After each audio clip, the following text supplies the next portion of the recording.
Les saluda Verónica Insausti y los invito a partir de la próxima media hora a que participen ustedes con sus comentarios y sus preguntas para nuestros invitados del día de hoy, que serán dos economistas de la región. Verónica Serafini es economista paraguaya y Mario Valencia, economista colombiano, ambos investigadores de la Tindad, quienes han venido trabajando junto a un equipo durante el último año en un manual de uso para que los diversos estados de América Latina y el Caribe puedan administrar, puedan ver cómo reciben, cómo administran estos 51.400 millones de dólares que han recibido esta semana desde el FMI a través de los llamados derechos especiales de giro. Vamos a ver en qué consisten estos derechos especiales de giro, que no son deuda externa, es prácticamente un dinero gratuito que le llegan a todos los estados. En total, a nivel mundial, se emitieron DEX en relación a más o menos 650 billones de dólares, pero bueno, el 67% de estos DEX ha ido repartido entre las economías más avanzadas, y América Latina y el Caribe le han tocado 51.400 millones de dólares. Vamos a conversar con Verónica y Mario, muchas gracias por estar con nosotros, sobre lo que significa este dinero para los estados de nuestra región y qué podrían hacer con ellos en este contexto de crisis a partir de la pandemia. Sí, bueno, Mario, empezamos contigo. Estos 51.400 millones de dólares, a ver, quiero más o menos enumerar el porcentaje para cada país en Sudamérica. Por ejemplo, estamos hablando que Brasil, México y Argentina son los países que más van a recibir, ¿no? Brasil 15.000 millones de dólares, México 12.155, Argentina 4.355, y ahí, bueno, bajamos Colombia 2.795, Chile 2.400, Perú 1.820 millones de dólares, Ecuador 975, Uruguay 585, Bolivia 325 millones de dólares y Paraguay 260 millones de dólares. El Caribe también está recibiendo un porcentaje parecido al de Bolivia y Paraguay, menor, pero igual esto representa el 1% del PBI de nuestra región.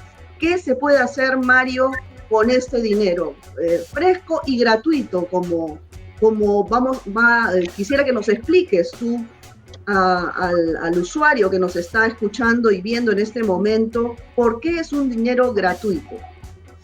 Bueno, Verónica, muchas gracias por la invitación y un saludo también pues, a Verónica Serafini y a todas las personas que nos están viendo en estos momentos. Primero es que no es el resultado de la solidaridad o de la generosidad del Fondo Monetario Internacional. Este es un mandato que hacen los países que integran el Fondo Monetario Internacional, y lo que hace esta institución es orientar, o sea, hacer todo el proceso administrativo y asignar los recursos hacia los países, pero es una acción que ha tenido lugar en las últimas décadas. Desde 1979 se habían hecho 3 emisiones de derechos especiales de giro que corresponden a momentos de crisis, cuando hay crisis de liquidez, crisis económica, crisis de liquidez en el mundo. La más grande se había hecho en el año 2009, en la crisis financiera global, alrededor de 200.000 millones de dólares, y esta se constituye sin dudas en la emisión más grande de derechos especiales de giro que ha tenido lugar en la historia, por 650.000 millones de dólares, que se asignan a los países de acuerdo a la participación que tienen estos países en el Fondo Monetario Internacional. Así que allí, pues, en primer lugar, digamos que es un reconocimiento a la profunda crisis económica, social y sanitaria que está viviendo el mundo en estos momentos, pero también abre varios interrogantes. Uno, sobre si esos recursos van a ser suficientes. La otra es que hay una desigualdad en la asignación, porque los países más ricos, los que menos necesitan financiación, son los que más recursos van a recibir. Y la tercera que tú has planteado, Verónica, es cuáles son los usos que se pueden dar a estos recursos. Este es un activo de reserva, pero el Fondo Monetario Internacional ha orientado a los países a que pueden usarlos en la crisis actual, pueden darle un uso fiscal a estos recursos. Entonces, en esa discusión estamos en América Latina en estos momentos. Así es, así es. Y Verónica Serafini, economista paraguaya, quiero preguntarte, a ti, en el caso de Paraguay, es el primer país de América Latina y el Caribe que ya aprobó el destino de estos derechos especiales de gira. A Paraguay le toca algo de 260 millones de dólares, que ya aprobó. ¿Cómo ha sido este mecanismo para que otros países puedan copiarlo? Quizá porque esto es algo muy nuevo, como comenta Mario, es la tercera vez que se da en la historia y muchos de los gobiernos no saben a ciencia cierta cómo gestionar este monto que se les ha entregado esta semana.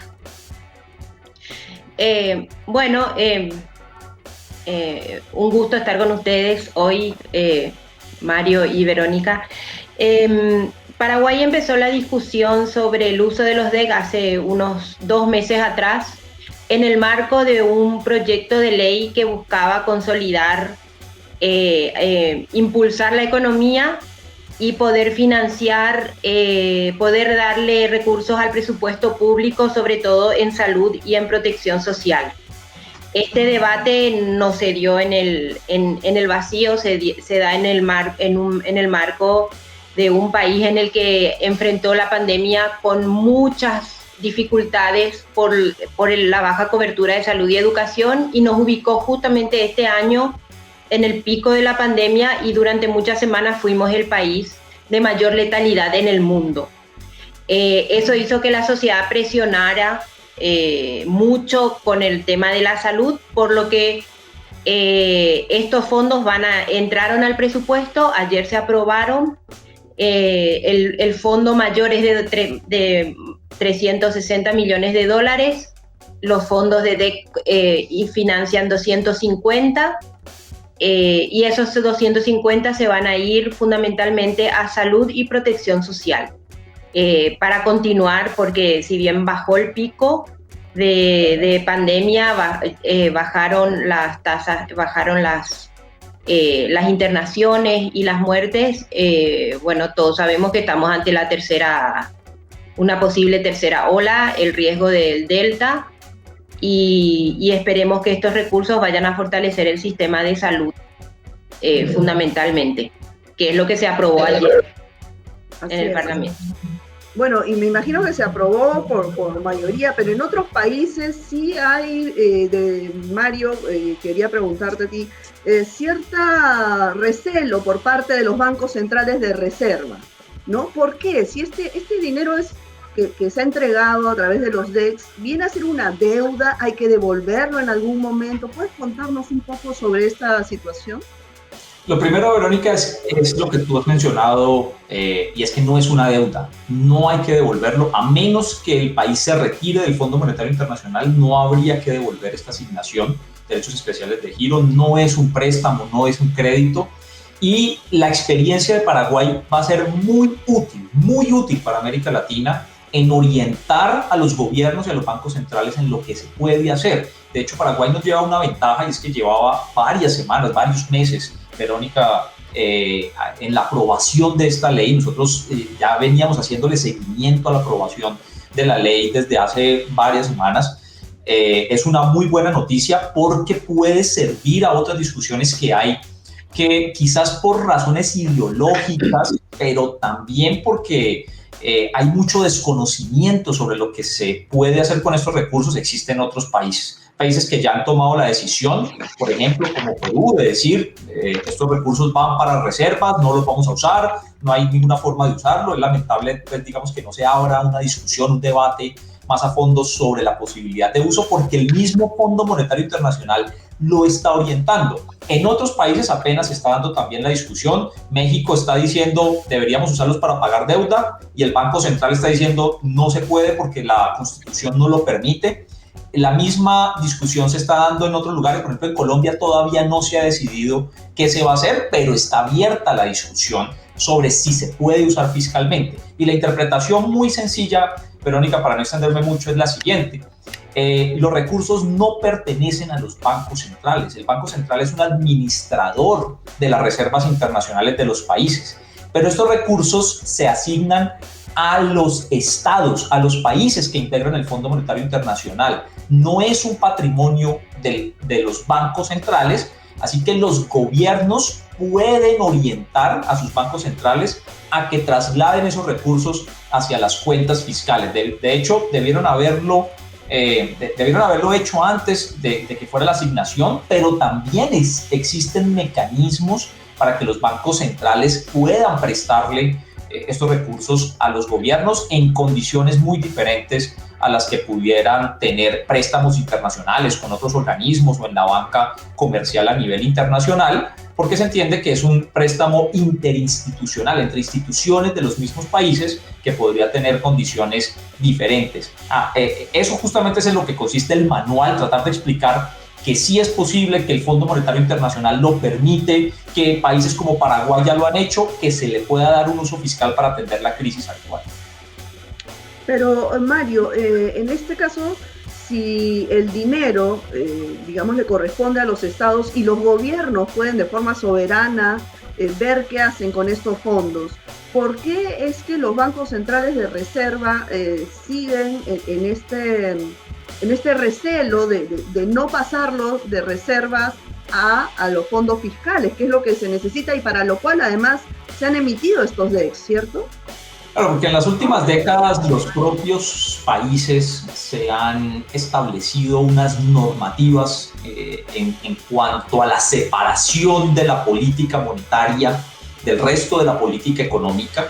Hay una autonomía, pero que llega incluso a niveles, no es una autonomía, sino que es una completa independencia y una desconexión de la política monetaria con el resto de las necesidades económicas de los países. Y en muchas constituciones, en la mayoría de las constituciones de los países de América Latina, se ha establecido la restricción de que los bancos centrales no pueden prestarle, ni pueden trasladarle, ni pueden prestarle recursos directamente a los gobiernos nacionales. Esta es, una restricción que está en la mayoría de los países. Eso tiene algunas circunstancias especiales. Por ejemplo, en el caso de Colombia, el Banco Central sí es un prestamista, pero en última instancia, en condiciones de crisis del gobierno nacional. Lo que nosotros hemos dicho es, estamos en una situación de crisis sin antecedentes que debería ser justificación para que se pueda hacer estos préstamos. Pero, insisto en este punto, y es que estos recursos de la asignación de los DEC, aunque entran inicialmente como un activo de reserva a los países, los gobiernos sí pueden orientar a que esa valorización patrimonial extraordinaria que han tenido los bancos en esta semana sea trasladada al gobierno nacional, porque está en los manuales del Fondo Monetario Internacional que se puede hacer de esa forma. Ahora, y en ese sentido, el caso de Paraguay, Verónica, viene a ser el primero que finalmente ha logrado gestionar estos recursos. Cuéntanos un poco cómo ha sido este proceso, si bien comentabas que inició hace ya 2 meses, ya lo estaban esperando. ¿Cómo ha sido este proceso para evitar que el Banco Central de Reserva, priorizara estos recursos para sus reservas y no para los recursos fiscales? O sea, ¿cómo se logró finalmente aprobar este monto para ser destinado a los recursos fiscales? En Paraguay desde el inicio el Ministerio de Hacienda había encontrado en el marco legal para, el marco jurídico para incorporarlo a la política fiscal o a los recursos del presupuesto.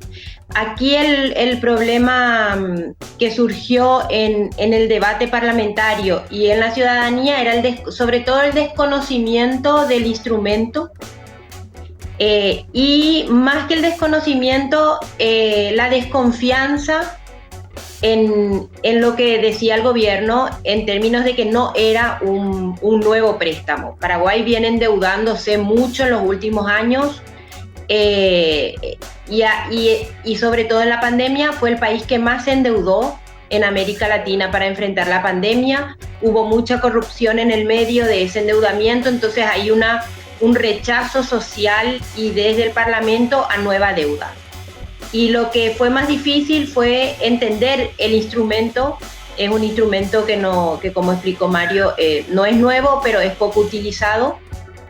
Y eso hizo que hubiera resistencia tanto desde la sociedad civil, que manifestó su incertidumbre, la prensa y de los propios parlamentarios. Entonces, sí hicimos un esfuerzo de difundir información, de hablar de varios economistas explicaron el proceso. Se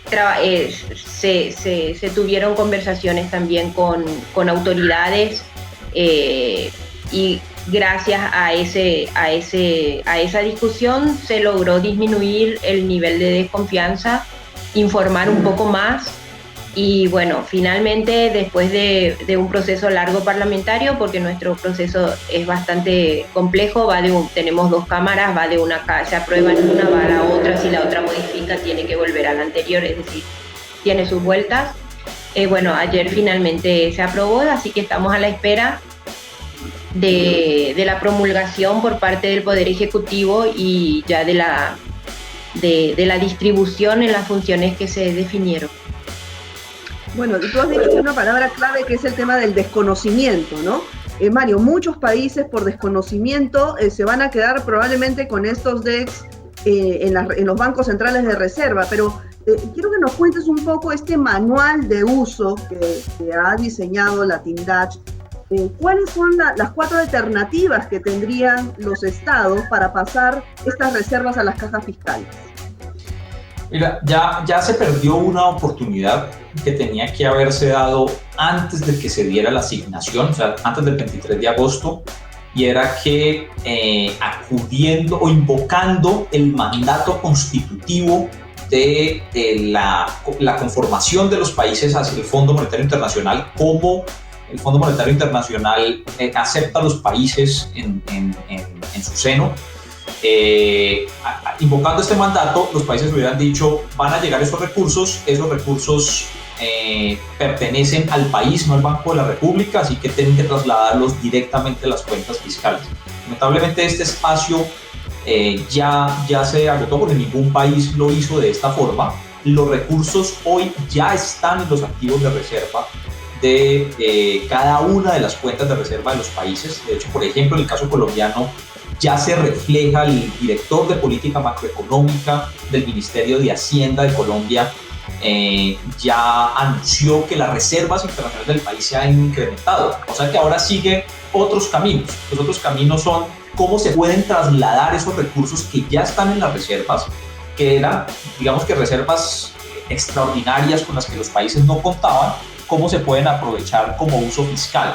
También quiero mencionar, Verónica, que es importante aclarar que hay países que sí necesitan tener reservas. Por ejemplo, Bolivia es un país que tiene un problema de reservas en estos momentos y digamos que no contar con esas reservas también lo pone en una situación de fragilidad, de debilidad frente a prestamistas a nivel internacional. Así que podrían tomar esa decisión. Sin embargo, consideramos desde el punto de vista social y político que lo que necesitan los países en estos momentos son recursos, liquidez para poder comprar vacunas y poder dar la atención sanitaria. Otros caminos entonces son que, como esos son recursos extraordinarios, una valorización patrimonial extraordinaria de los bancos, los gobiernos puedan pedir esos recursos como utilidades que se trasladan desde los bancos centrales hacia los gobiernos nacionales.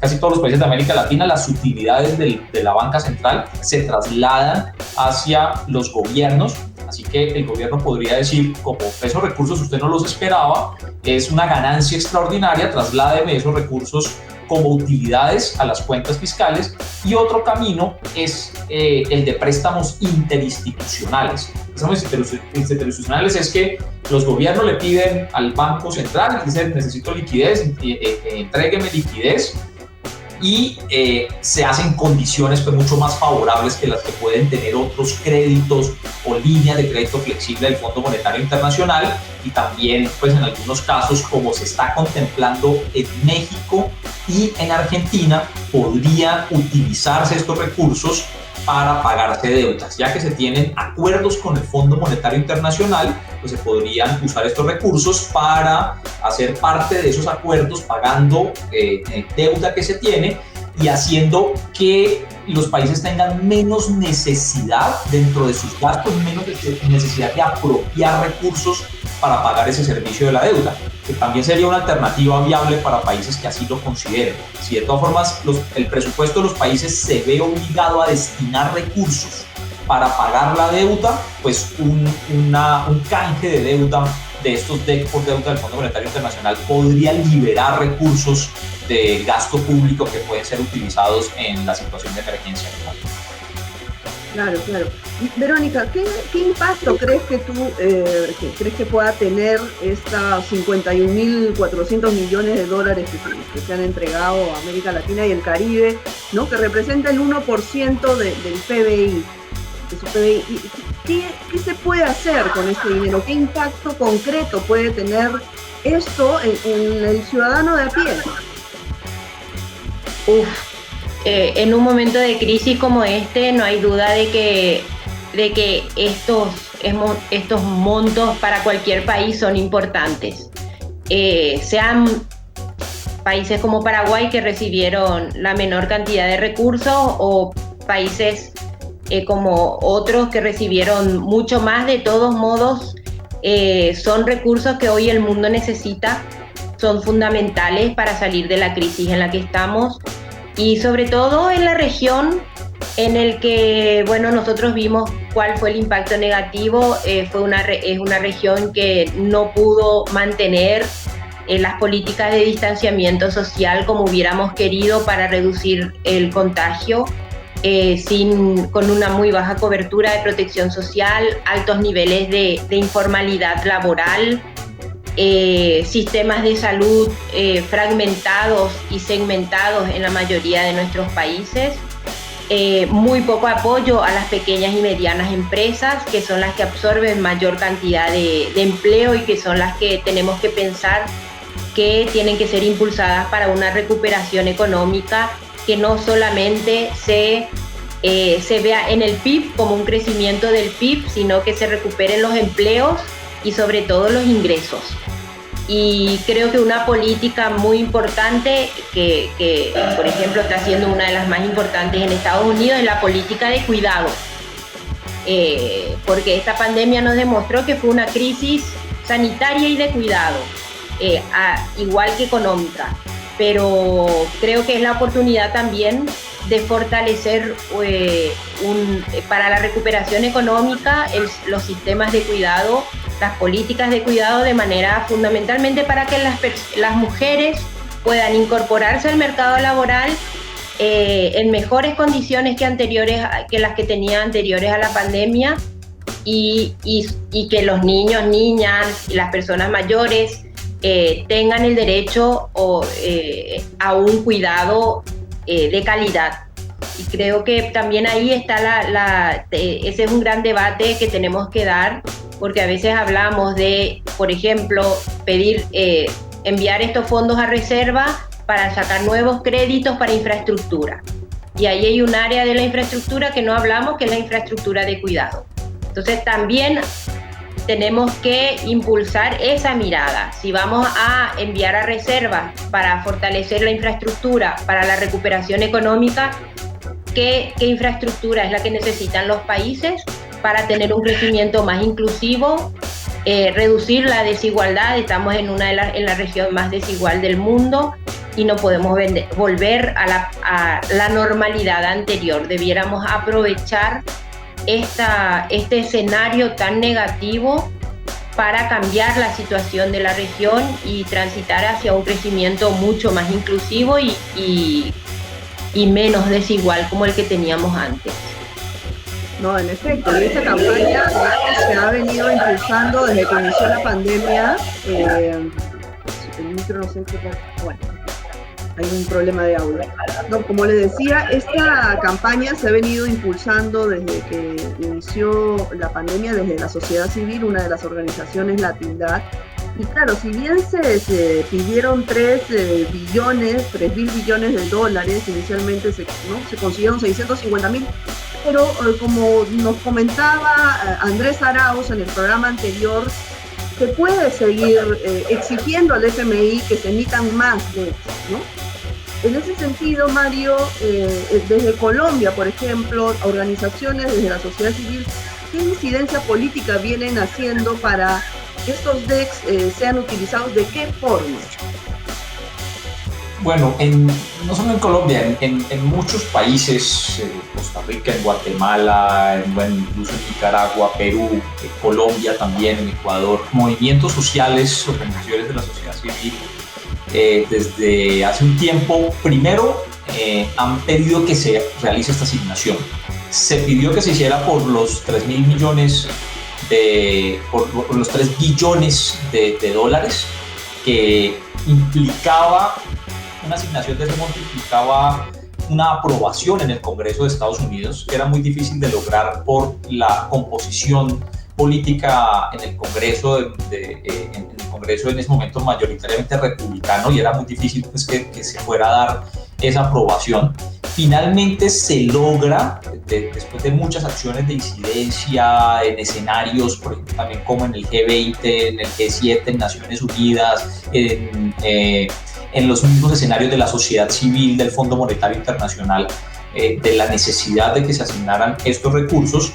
Y ahora que se asignan, como bien lo ha dicho Verónica Serafini, pues quedan otras discusiones allí pendientes. Por una parte, que esa asignación debería ser mayor y se puede hacer otra asignación, el Fondo Monetario Internacional puede hacer otra asignación o puede reasignar recursos que se le entregaron, se pueden reasignar recursos que se le entregaron a los países que no lo necesitan, a los países de ingresos altos. Esos países pueden reorientar esa asignación hacia países de ingresos medios y países de ingresos bajos, que es una discusión que ya está marchando también y en la cual, como tú lo has dicho, Verónica, la Tindad y otras organizaciones en América Latina hemos estado pues allí participando en esas discusiones. Y países que no lo necesiten deberían entonar o reasignar esos recursos a países que sí los necesitan.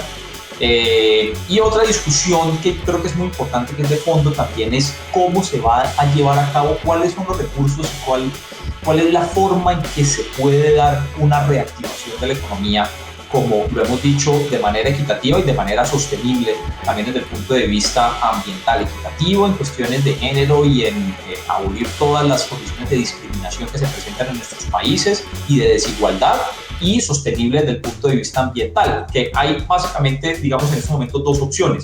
Hay una opción de la deuda, y la deuda pues, se tiene que devolver con amortización e intereses que tienen que pagar los países.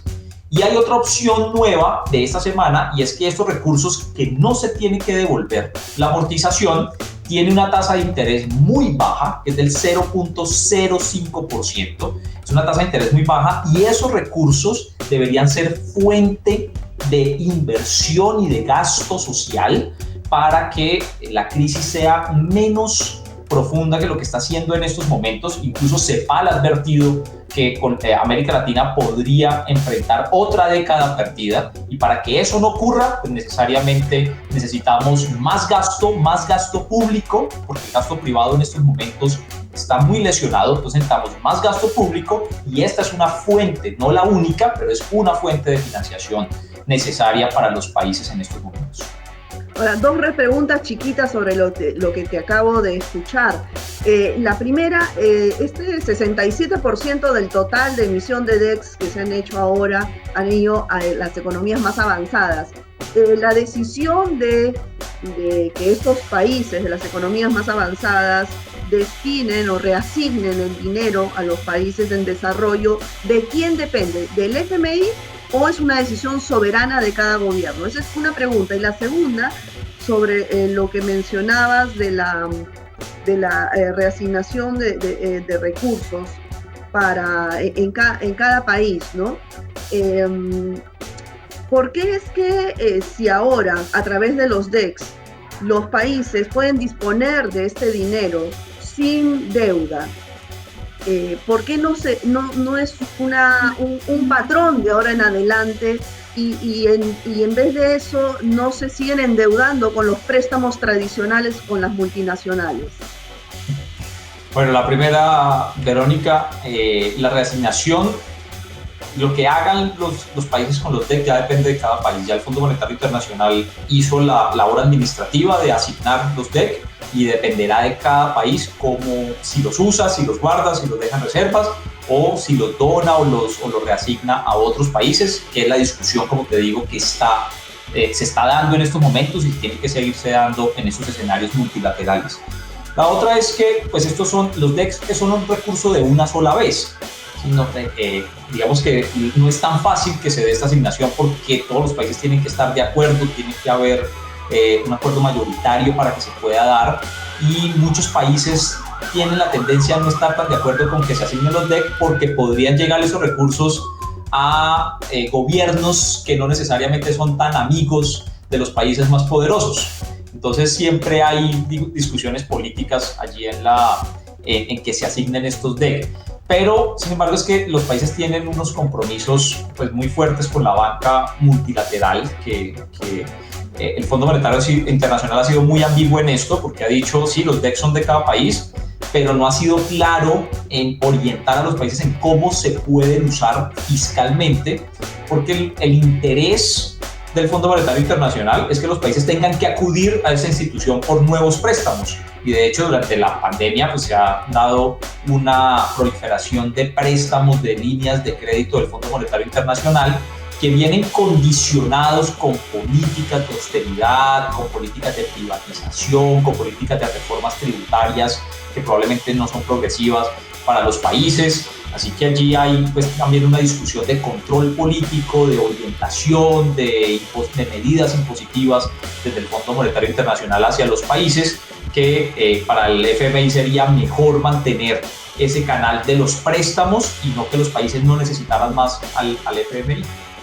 Así es. Bueno, lamentablemente se nos ha ido el tiempo rapidísimo. Este tema da para largo, para hacerle un seguimiento constante, ¿no? Sobre cómo se va a gestionar en cada uno de los países de nuestra región esta emisión de más de 51.000 millones de dólares, y que esperemos que sea más, como dice Mario, ojalá desde la sociedad civil se pueda seguir presionando, haciendo esta incidencia política para que se puedan emitir más de eso. Pero bueno, vamos nosotros a seguir informándoles sobre este tema tan interesante, importante para nuestra región. Muchas gracias, Verónica y Mario, por estar aquí con nosotros.